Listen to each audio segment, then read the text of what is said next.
এরপরে এখান থেকে কোশ্চেন দিয়েছে fill in the blanks with appropriate word from the passage. Dash led the expedition. এখানে আমরা পড়লাম টেক্সটে যে colonel John Hunt led the expedition dash all of whom were experience climbers. Hunt selected a team, Hunt selected a team, এই যে Hunt selected a team of people, এই ড্যাশটাতে হবে দিয়ে all of whom were experience climbers. এবারে T and F করতে হবে। Edmund Hillary was A climber from Australia. না, এটা ভুল। এডমান্ড হিলারি ছিল নিউজিল্যান্ডের climber. Edmund Hillary climber from New Zealand, তাহলে এটা মিথ্যা হবে, এফ হবে।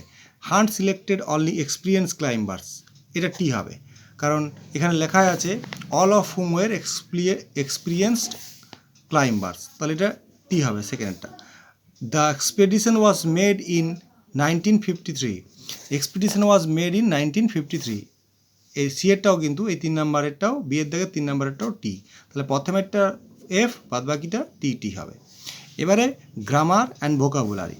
The Taj Mahal is a famous monument, the Taj Mahal হবে সাবজেক্ট আর ইজ এ ফেমাস মনুমেন্ট এটা হবে প্রিডিকেট।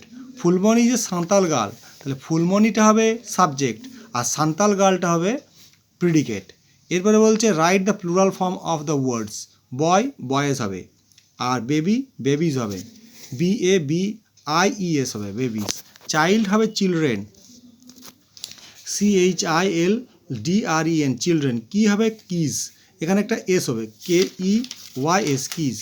তারপরে আছে feel in the blanks with suitable articles, dash I, এখানে হবে তোমরা অ্যান আই করবে। তারপরে দ্য সান, সানের আগে দা হয়, আর ক্রো, এ ক্রো। ওকে, এভাবে তোমরা করবে।